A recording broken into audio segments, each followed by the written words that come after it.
some of my friends call me a firecracker, and what they mean by that is that when start to talk about a subject that I'm particularly passionate about, and there are tons of subjects I'm particularly passionate about, I have a tendency to just have my fuse lit, and there I am, and I explode, and my anger is everywhere, and it's I it's everywhere, but I don't like lash out. Um, my my whole personality is like a firecracker.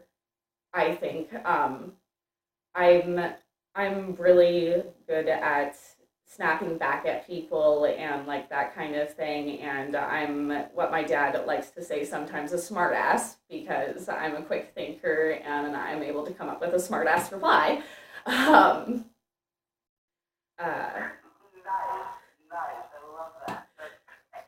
And with the firecracker, it's funny because the firecracker just makes a loud sound. It doesn't even like it doesn't explode. It doesn't like blow anything else up. It just makes a really loud like appalling. Oh my god, that's what a firecracker. oh no, I definitely explode when I'm passionate about something, and I once I lock into something I'm passionate about, I give it my 100% and I go full force. I don't stop until I feel like my task is completed when I feel passionate about something, and I don't shut up about it. I'm pretty sure like everyone's, at least who I work with, and probably most of my regulars too, want to tell me to shut up half the days because I won't shut up. That's hilarious. And yeah, you've already told us, some of the things you're obviously passionate about, family law and why and all that. What are some other things that you're passionate about? What kind of people you are? Or what are the things you want to change in this world? What are you passionate about? Besides what you've already expressed. Well, one of the major things that pisses me off about just this human generation is the complaints and how invalid they are, and how something so small this generation has managed to blow into this big thing. And it's not this big thing, but they make it into this big thing. And it's really this small thing. I get to hear people complain about their hair and about their life, and I'm just sitting here with the situation I'm in, and I'm thinking, you ungrateful motherfucker, you should be alive. You should be happy that you're alive today. Awesome. And just so I have in my editor like a shorter version of that, it pisses me off when people, complain about petty bullshit, like their shoes or their hair. Like, or use your own examples, but like shorter and sweeter. It pisses me off when people complain about petty bullshit like their hair or something that's going wrong in their life, when the fact of the matter is they should be grateful that they woke up alive and breathing.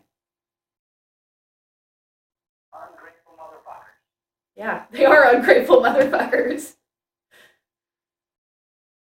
Damn straight. And you have any kind of like life motto or a quote that you live by, or like good Yeah, way to go home, or yeah, yeah. yeah, I do. My life motto is I've got two babies to raise and one to save. If you're not here to help me, get out of my way. Fucking hey. If you're not helping, fuck off. Yeah, fuck off. If you're not helping me, fuck off. And you think you kind of like feel that way out in the wild with your partner. If your partner's slacking off, it's like, fine, go fucking, I'm gonna go do this shit on my own. Or how does Well, it yeah, work that is for you? how it's going to go down. I'm not going on the show to take care of anyone. I'm there to work with someone, and if they don't want to work with me, then they can fuck off. They can go do their thing over there, and I'll go do my thing over here.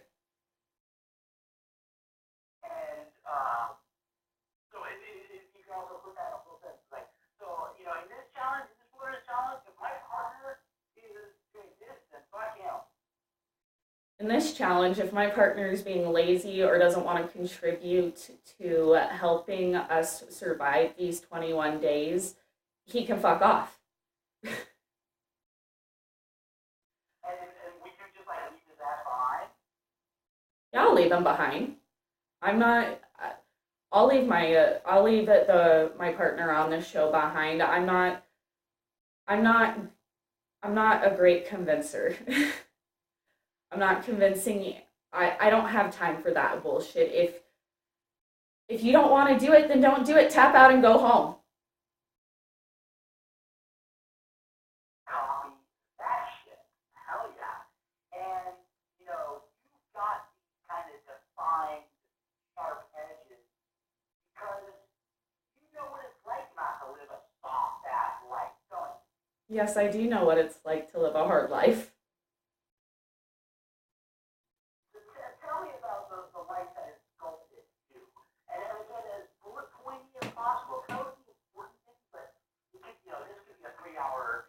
Tell me about how I grew up. All right, anybody can tell a huge. But it's like we were talking before we started recording. I grew up in Montana, living off grid with my family. Well, I grew up mostly in Montana, off the grid, living with my family. I grew up where there wasn't running water or electricity. There was no running heat either. My brothers and I and my dad, usually we got up, we chopped the wood, we stacked, actually my entire family did. We got up, we got the water, we planted the garden, we spent hours out there watering the garden. We have to go get the water to water the garden. I mean, everything up there, when you're living up off the grid, everything that people are accustomed to nowadays, even the light switch in their home of just flicking on the light and there it is, that's not the way it was for us. Us kids, most of the time, didn't even have the generator on until 10 o'clock at night, and then we could watch TV. Otherwise, we were told to go find something to do for most of the day, which is fine because children need to have self imagination and creativity.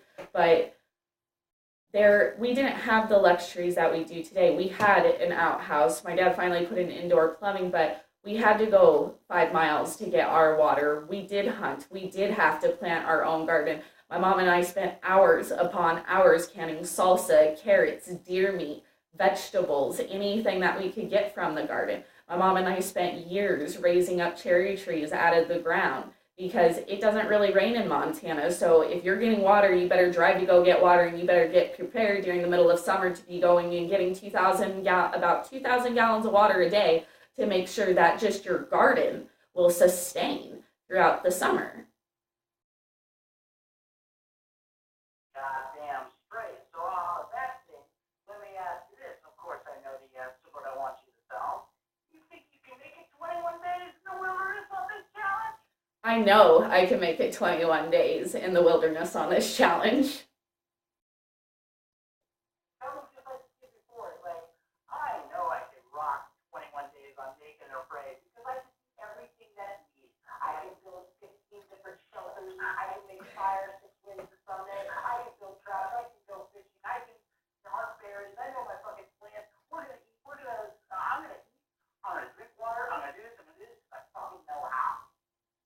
Well, no, I know I'm going to survive on this 21 days on Naked and Afraid because I know how to get water. I know how to build a fire. I know how to get food. I know about plants. I know about building shelters. I'm going to easily make these 21 days go by, and I'm definitely going to have extra time to possibly make clothing.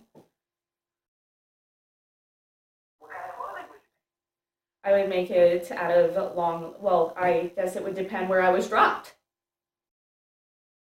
I mean, tell me, so clothing.